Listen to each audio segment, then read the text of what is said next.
বিসমিল্লাহির রহমানির রহিম। আকিমিস সালাতা ওয়া আতুজ যাকাহ। আল্লাহ সুবহানাহু ওয়া তাআলা বলেন, তোমরা নামাজ কায়েম করো, যাকাত আদায় করো। রাসূল সাল্লাল্লাহু আলাইহি ওয়াসাল্লাম বলেন, বুনিয়াল ইসলামু আলা খামসিন শাহাদাতি আল্লা ইলাহা ইল্লাল্লাহ ওয়া আন্না মুহাম্মাদান আবদুহু ওয়া রাসূলুহু ওয়া ইকামিস সালাতি ওয়া ইতাইজ যাকাতি ওয়াল হজ্জি ওয়া সাওমি রমাদান।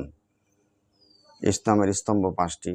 প্রথম হলো আল্লাহ এবং তার রাসূলের উপর ঈমান আনয়ন করা, নামাজ আদায় করা, যাকাত আদায় করা, হজ করা এবং রমজান মাসের রোজা রাখা। তাহলে এখানে পাঁচটি স্তম্ভের মধ্যে তৃতীয় নম্বর হলো যাকাত। আর ইমানিয়াতের পরে ইবাদতের ক্ষেত্রে নামাজের পরে হলো যাকাতের স্থান, অর্থাৎ ইবাদতের ক্ষেত্রে দ্বিতীয় স্থানে হলো যাকাত। যাকাত হলো একটি গুরুত্বপূর্ণ ইবাদত আমল, যা নাকি আমরা অনেকেই বুঝি না এবং এর ব্যাপারে অনেকে উদাসীন। নিজের যাকাত ফরজ হয়ে রয়েছে, নিজে জানি না। এই জন্য যাকাতের ব্যাপারে আমার বুঝতে হবে, জানতে হবে। আর এই যাকাত আমার জন্যই উপকার, অর্থাৎ আমার সম্পদকে পবিত্র করে। যেমন আল্লাহ সুবহানাহু ওয়া তাআলা বলেন, খুয মিন আমওয়ালিহিম সাদাকাতান তুতাহহিরুহুম ওয়া তুযাক্কিহিম। হে রাসূল, আপনি তাদের সম্পদ হতে যাকাত গ্রহণ করে তাদেরকে এর দ্বারা পবিত্র পরিশোধিত করেন, অর্থাৎ যাকাত নিয়ে তাদের সম্পদকে পবিত্র করেন। তাহলে বোঝা গেল যাকাতের সম্পদ যেতটুকু, এটা হলো অপবিত্র সম্পদ, ময়লা। এটা যার হক তাকে দিয়ে দিতে হবে, এটা নিজের জন্য সুবিধা। এখন যাকাত কার উপর ফরজ হবে? যে নাকি জ্ঞানবান বালেগ মুসলমান।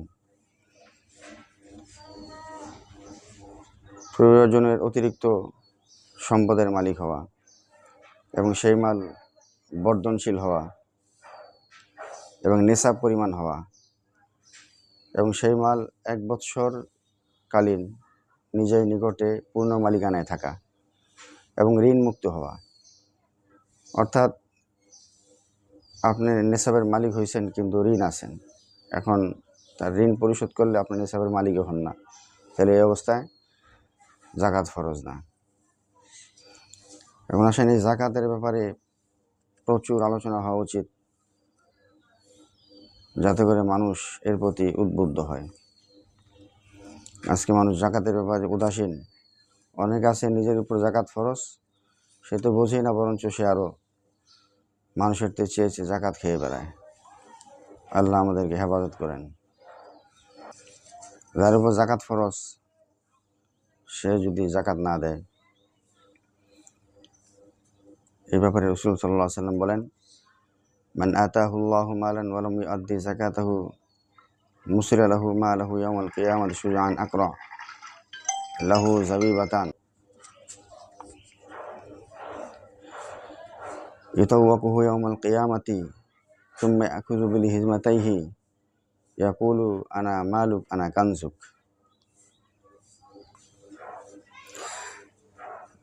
নবী করিম সাল্লাল্লাহু আলাইহি ওয়াসাল্লাম বলেন, আল্লাহ পাক যাকে অর্থ সম্পদ দিয়েছেন, সে যদি সেই অর্থ সম্পদের যাকাত আদায় না করে, তাহলে কিয়ামতের দিন একটি বিষধর অজগর সাপের রূপ ধারণ করবে, যার দুটো চোখের উপর দুটি কালো চিহ্ন থাকবে এবং সেটা তার গলায় ঝুলিয়ে দেওয়া হবে এবং ওই সাপ তাকে তার 2 গালে দংশন করতে থাকবে এবং বলবে, আমি তোমার সম্পদ, আমি তোমার সঞ্চয়। এবং আল্লাহ সুবহানাহু ওয়া তাআলা এই ব্যাপারে বলেন, ওয়ালা ইয়াহসাবান্নাল্লাযীনা ইয়াবখুলুনা বিমা আতাহুমুল্লাহু মিন ফাদলিহি হুয়া খায়রুল লাহুম বাল হুয়া শাররুল লাহুম সায়ুতাওয়াকুনা মা বাখিলু বিহি ইয়াওমাল কিয়ামাহ। আল্লাহ তাদের নিজ অনুগ্রহে যা দান করেছেন, তাদের মধ্যে যারা কৃপণ এবং কৃপণতা করে, এই কার্পণ্য তাদের জন্য মঙ্গলজনক হবে বলে তারা যেন ধারণা না করে, বরং এটা তাদের পক্ষে একান্তই ক্ষতিকর প্রতিপন্ন হবে।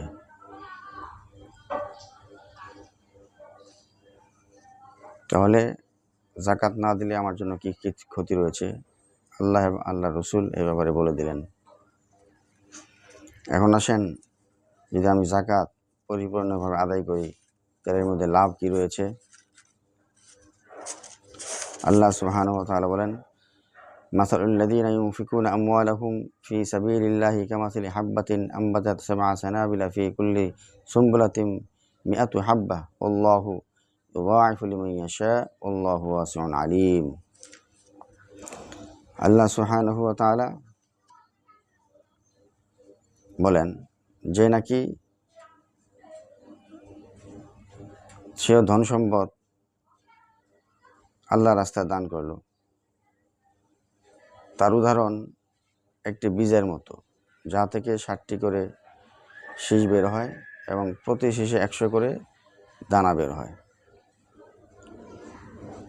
আল্লাহ সুবহানাহু ওয়া তাআলা যাকে চান এর চেয়েও বেশি দিবেন। আল্লাহ রাব্বুল আলামিন প্রাচুর্যের অধিকারী এবং সর্বজ্ঞ। তাহলে এর দ্বারা বোঝা গেল আল্লাহ রাব্বুল আলামিন একে 700 দিবেন, যাকে এর চেয়ে আরও বেশি দিবেন। তাহলে এর থেকে জাকাত থেকে আমাদের বিরত থাকা মোটেই কাম্য নয়, বরং এই ব্যাপারে আমরা অভিজ্ঞ মুফতি সাহেবদের কাছে শরণাপন্ন হব এবং নিজের সম্পদকে পবিত্রের ব্যাপারে সচেষ্ট থাকব। আল্লাহ আমাদের আমল করার তৌফিক দান করেন। নেশাব পরিমাণ মাল হওয়া, অর্থাৎ কারো নিকটে যদি 7.5 তোলা স্বর্ণ থাকে এবং তার উপর 1 বছর অতিবাহিত হয়, কার নিকট 52.5 তোলা রূপা থাকে তার উপর 1 বছর অতিবাহিত হয়, কারো নিকটে 7.5 তোলা স্বর্ণও নেই, 52.5 তোলা রূপাও নেই, কিন্তু কিছু স্বর্ণ, কিছু রূপা এবং কিছু ক্যাশ টাকা আছে, সেটা যদি হিসাব করে দেখা যায় যে 52.5 তোলা রূপার সমপরিমাণ মূল্যের হবে, তাহলে সেটার উপরে জাকাত হবে। আর জাকাত দিতে হবে বর্তমান মুদ্রায় রূপান্তরিত করে 40 ভাগের 1 ভাগ, শতকরা 2.5%। আর কেউ কাছে ব্যবসায়িক মাল আছে, কিছু স্বর্ণ আছে, কিছু রূপা আছে, সেটাও দেখতে হবে 52.5 তোলা রূপার সমপরিমাণ মূল্য হয় কিনা, তাহলে জাকাত ফরজ হবে। ঠিক এমনিভাবে আমরা জাকাতকে পরিশোধ করব।